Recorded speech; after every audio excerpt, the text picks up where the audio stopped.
Les nazis ont inventé une histoire autour de Theresienstadt, un village à 60 km de Prague. C'était toute une ville qui est devenue un genre de studio Hollywood pour un des plus grands mensonges.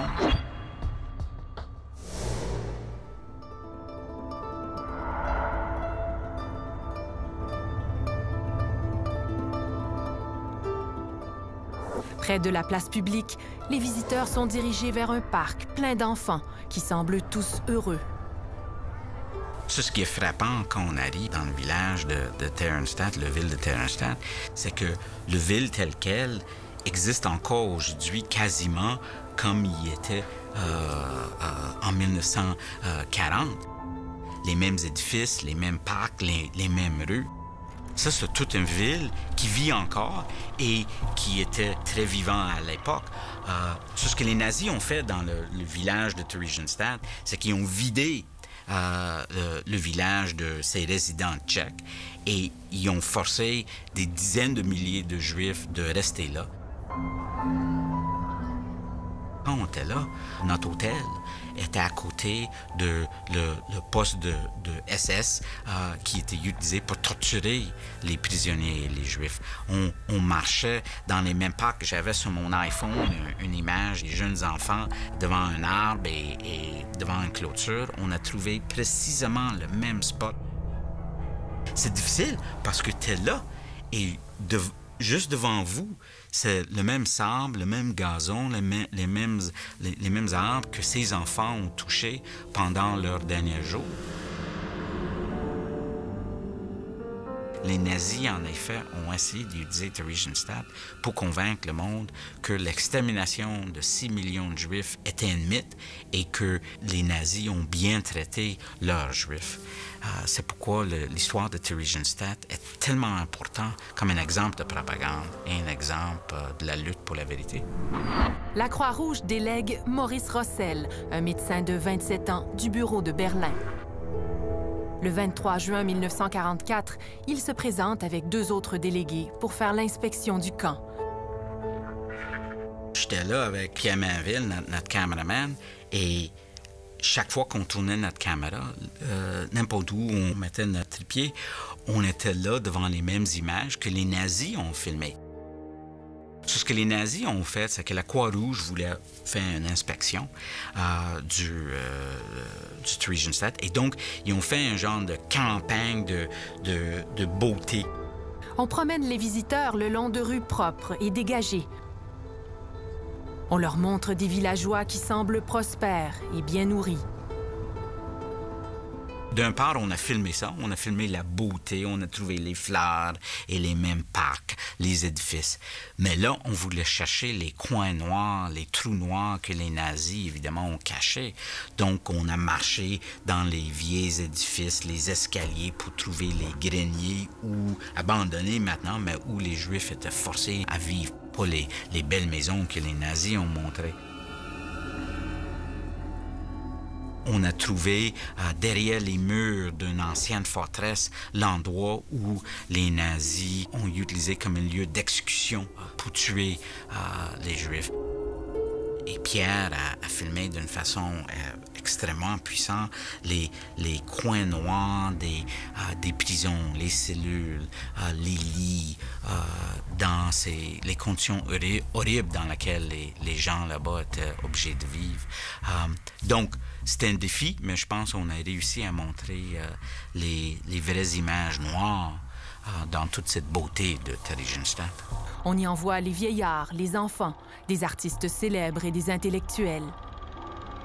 Après la visite de la Croix-Rouge, les nazis, ils avaient devant eux un genre de studio d'Hollywood parce qu'il y avait toute une belle ville qui était toute bien nettoyée. Ils avaient déjà eu en tête l'idée de faire un film de propagande. Ils ont même essayé en 1942, mais ça n'a pas tout à fait marché. Donc là, il y avait un bel endroit pour filmer. Ce qui manquait, évidemment, c'était un réalisateur. Mais ils ont trouvé dans le camp de Theresienstadt un candidat excellent, parfait, Kurt Geron. Kurt Geron, qui était un des acteurs les plus fameux en Tchécoslovaquie à l'époque, une comédienne, il a joué avec Marlene Dietrich, mais aussi il était un réalisateur. Et donc Kurt Geron a filmé un film de propagande sur la direction constante des nazis. C'était un film de propagande des nazis. Mais ce qui est remarquable, c'est que toutes les images qu'on voit dans notre documentaire, toutes les images qu'on a aujourd'hui de la vie de les gens qui ont vécu cette histoire de Theresienstadt viennent de ce film de propagande. La puissance du film de Kurt Gerhard reste dans le fait que c'est un mélange extrêmement habile de la réalité et la fiction. L'ironie, c'est non seulement est-ce que les Juifs étaient forcés d'être utilisés comme les instruments de propagande, d'être filmés par les nazis. L'autre ironie, c'est que ces images restent parmi les seuls témoignages et les seules photos et vidéos qu'on a de ces victimes. Mais qu'est-ce qui est arrivé à ces acteurs et même à le réalisateur Kurt Gerhard? Mais Kurt Gerhard était mis sur un des derniers trains de transport qui ont amené lui et des dizaines de milliers de résidents du village de Theresienstadt à Auschwitz. Et donc, il était tout exterminé, tué par les nazis après que leur rôle dans le Hollywood nazi était fini. Et nous, on a réussi à filmer parce que tu vois encore, quand tu es là à Theresienstadt, on voit les mêmes voies ferrées qui ont amené Kurt Gerhard et les autres Juifs à leur mort. Un des grands thèmes de toute notre série, Amour, haine et propagande, c'est évidemment la puissance de l'image. Il y avait plusieurs artistes parce que c'était vraiment une communauté assez riche et pleine d'activités culturelles. Leo Haas, un des grands peinteurs tchécoslovaques, était là et lui, il parle de comment les artistes avaient pris comme tâche de surveiller constamment. Et il parle de comment il y avait toujours les dessins et leurs crayons prêts pour tout capturer. Et on les a accusés, les nazis ont accusé ces artistes d'avoir diffusé la propagande des atrocités. Donc, c'est complètement farfelu parce que les artistes ont utilisé leur talent pour exposer la propagande des nazis. Dans le côté de Theresienstadt, il y a un côté positif parce que tu vois la lutte, tu vois la résistance par certains individus qu'on montre dans notre film, mais aussi par les artistes, par ceux qui voulaient à tout prix faire sortir cette réalité. Quelque chose, quand tu vois une peinture, c'est comme si on rentre dans l'âme de l'artiste et de les gens qui sont illustrés dans ces images. Et je pense que ça reste parmi les meilleures images qu'on a dans notre documentaire. Je pense aujourd'hui, pour les jeunes, la Deuxième Guerre mondiale, d'une part, c'est quelque chose de très loin dans l'histoire, loin de leur expérience quotidienne. Pour prendre une histoire de si gros, le mort de 6 millions de personnes, c'est de le réduire à quelque chose de très simple et très puissant. Quand tu vois ces images de ces jeunes, on a pris l'histoire de George Brady, un jeune ado de 14 ans, et ses expériences dans le ghetto de Theresienstadt. Tu vois les images des jeunes enfants dans une garderie, mais aussi les jeunes garçons en train de jouer dans un parc.